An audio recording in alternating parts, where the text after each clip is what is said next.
Hello and welcome to What the Flick. It is January, so we're looking back at some of the worst movies now of last year, and it's so hard to pick a worst movie. Many bad opportunities. A veritable cornucopia. I'm Christy. This is Matt Atchity. That is Alonso Duralde, and Matt's going to go first with his pick for the worst movie of 2011. Take it away. The movie that on this show I called a steaming pile of horseshit. Which you can only do on this show. This is the beauty of our show. Exactly. Sucker Punch. Okay. Oof. Why? God, that was a shitty movie. Yeah. Oh my God. I went in there kind of hopeful, thinking this might be kind of fun, and it's so misogynistic, it's so stupid. The script doesn't make any sense, and then the biggest problem I had is even as they're kind of setting up this sci-fi thing, like that, they don't even get that right. It almost becomes just this issue of, like, what kind of cool stuff can I drop into my movie just because it looks cool, and it doesn't have anything to do with what's actually happening in the film. When nerds can't get sci-fi right, you know something's right? wrong. This movie pissed me off. Okay. For instance, it's a girl in the 50s who goes into a lunatic asylum because she's knifed her stepfather or assaulted her, threatened her, who cares? Something. Right? And so she starts having all these delusions, and her yes, let's watch the clip before I start ranting too much. Sorry. I need to get out. I'm gonna escape from here. There's armed guards everywhere. And if Blue finds out, we're dead. We're already dead. You'll reach your own paradise. Just let go.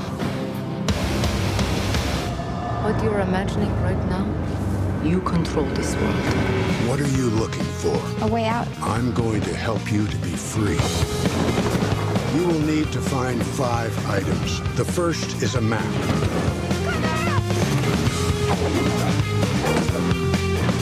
Then fire. Then a knife.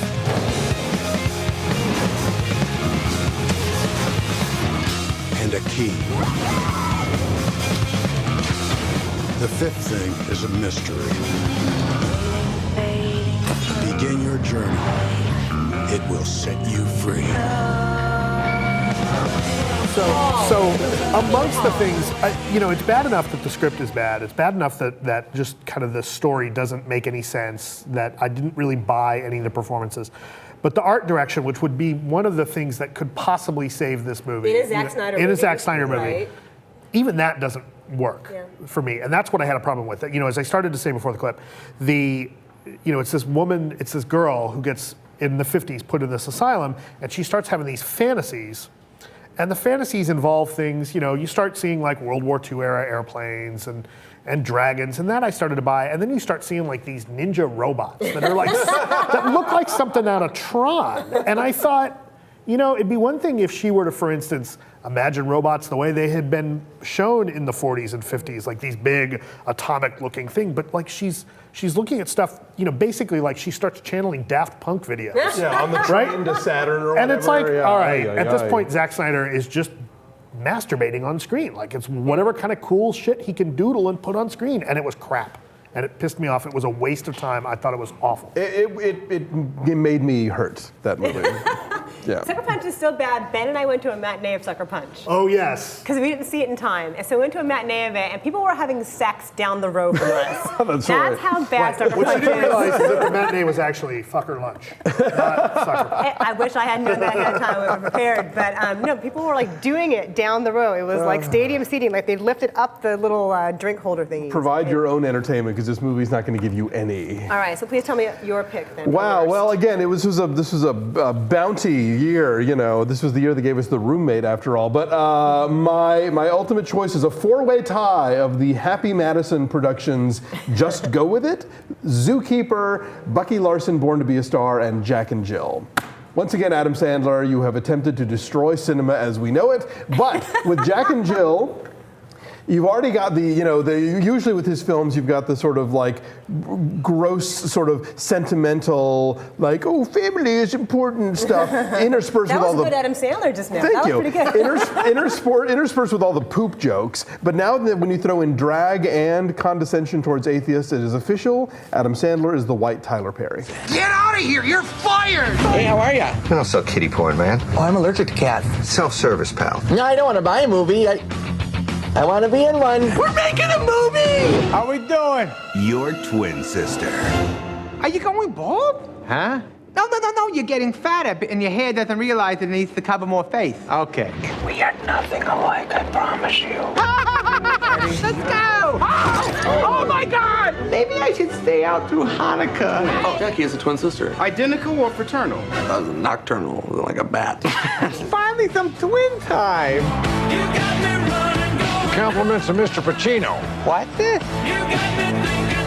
This is insane, man! You gotta call him! Oh, will you stop already? You know all he wants to do is play Twister with your sister. When I look at her, I see me. When I look at her, I see me too. Oh! Do you hear that, Daddy? I actually did feel something there. Pride in my son. But for years, I pretended to be married. What's this? A circle?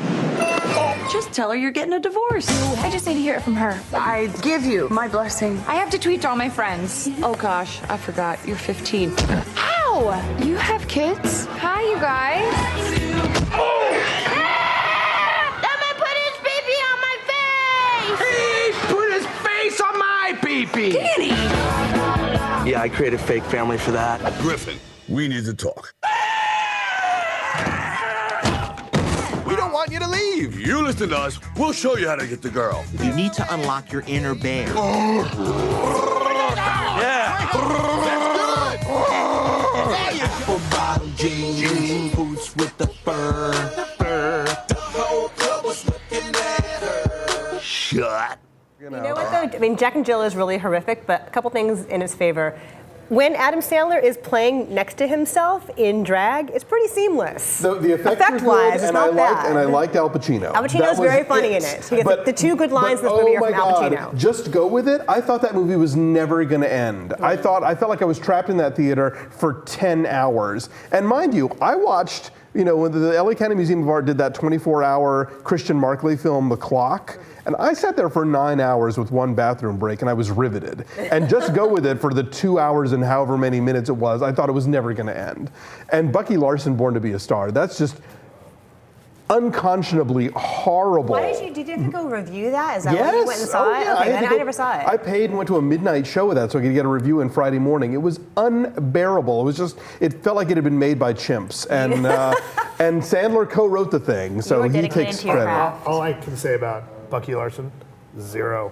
Yeah, it's still 0 on Rotten Tomatoes. And that's actually a really rare feat to achieve, it's tough right? Usually to get a someone 0. likes something. It's somebody. Right? Usually there's some clown that decides that they like something, or in the case of a movie that's 100%, somebody's like, oh no, I'm going to go against the grain. Right. For a movie to get the perfect 0, the perfect shutout, that's tough. That's impressive. Yeah. Okay, so my pick then is New Year's Eve, which is the latest holiday schmaltz fest extravaganza from Gary Marshall, who last year, or 2 years ago rather, did Valentine's Day.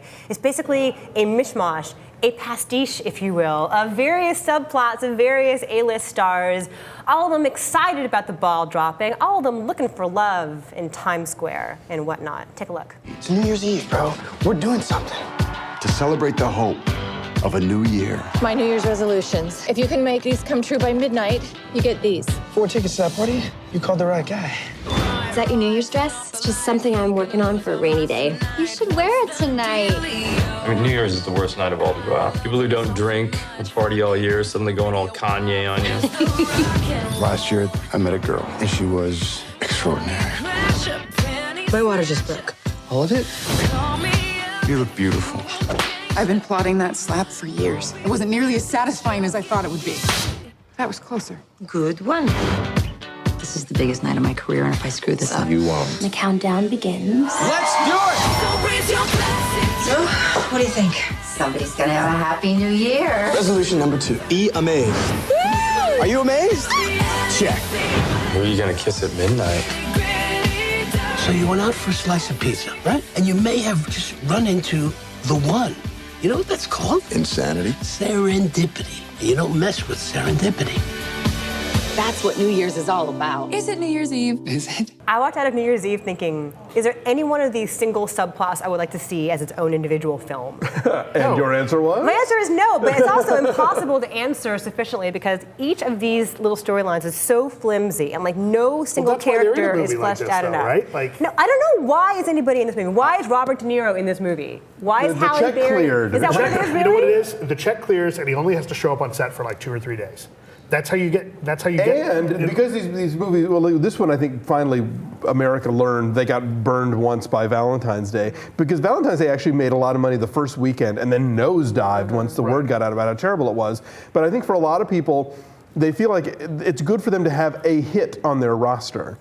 So they'll do a movie that might be ridiculous, but at least they can say, you know, next time they're trying to get funding for a pet project, they can say, look, I was just in this movie that made $100 million, you know, even though it was this stupid Gary Marshall thing. Yeah, I like New Year's Eve better when it was called Love American Style, because that's what this is, basically. This is Love American Style, the movie Part 2, right? Yeah, because which Valentine's Day was the same first. thing, yeah. It just there's no regard for like cohesion or tone. No, of course not. I mean, you have like No, you have it's Zac Efron and Michelle Pfeiffer zipping around Manhattan on a scooter, and like 1 second later, there's Robert De Niro dying of cancer in a hospital bed. No, it's a star parade. That's all it is. It's a reason to put a bunch of people in a movie. And they give Hilary Swank this big speech about what New Year's Eve means to us. I was like, New Year's Eve doesn't mean jack shit to anybody. Right. It's an excuse to get drunk after Christmas. Right, That's and it. not only does the room she's in stop and like hang on every word, Oh, the all entire of Times city. Square The stops. entire city is All right. riveted. It's very sad. Okay, Ugh. so January is almost over.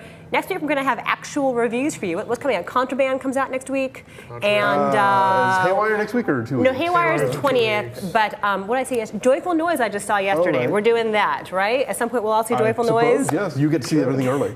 I am very special. You all right. are.